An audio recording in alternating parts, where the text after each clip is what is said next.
All right, so let's talk about how global power really works today. I mean, you can forget all those familiar stories about empires rising and falling, because in the 21st century, the entire game has changed, and the most powerful strategy out there? It's probably one you've never even thought of.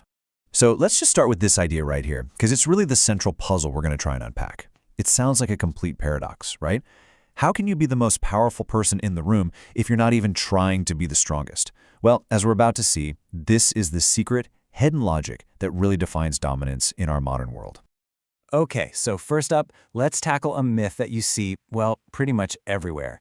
It's this idea that a nation like the United States, with all its crazy political division, is just teetering on the brink of collapse.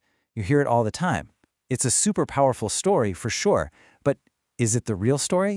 And what's absolutely crucial to understand is the distinction being made here. Look, people can dislike a leader, right? They can hate their policies, they can hate their style, but that is a totally different thing from rejecting the entire system.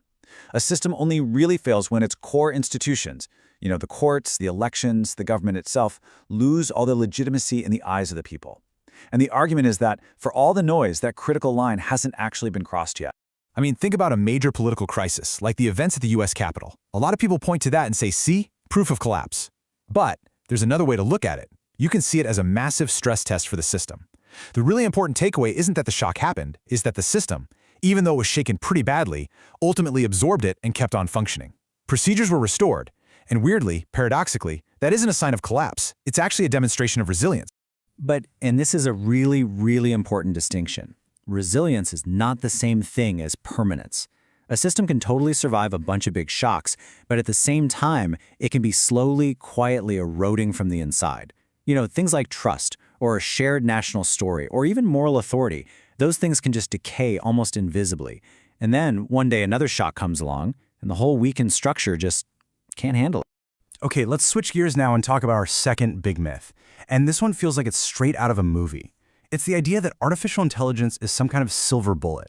The thinking that whoever masters AI first is automatically going to dominate the entire globe. It's a really tempting idea, right? But it completely overlooks a massive hidden vulnerability. So that brings up a really critical question. Is AI truly an autonomous strategic weapon? Can it just exist and dominate all on its own?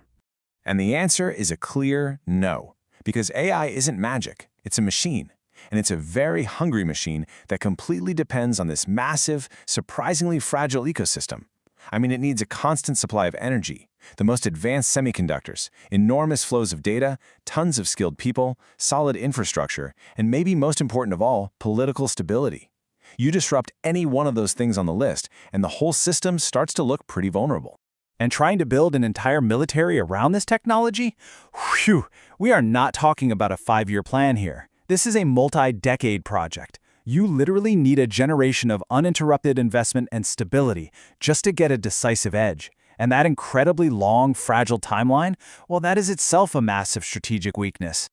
Okay, so if the game isn't about just trying to avoid your own collapse, and it's not about winning some high-tech AI arms race, then what is the real goal? This is where we get to the absolute core of the whole argument. Because we've just seen that trying to achieve total, uncontested dominance, well, it's pretty much a fantasy.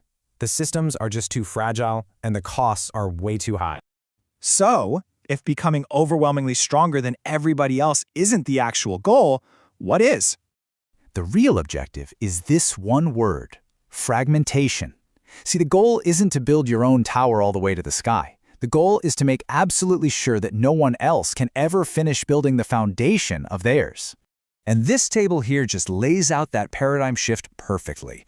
The old power playbook, that was all about total domination, just becoming overwhelmingly stronger than everyone else. But the new power strategy is about managed fragmentation.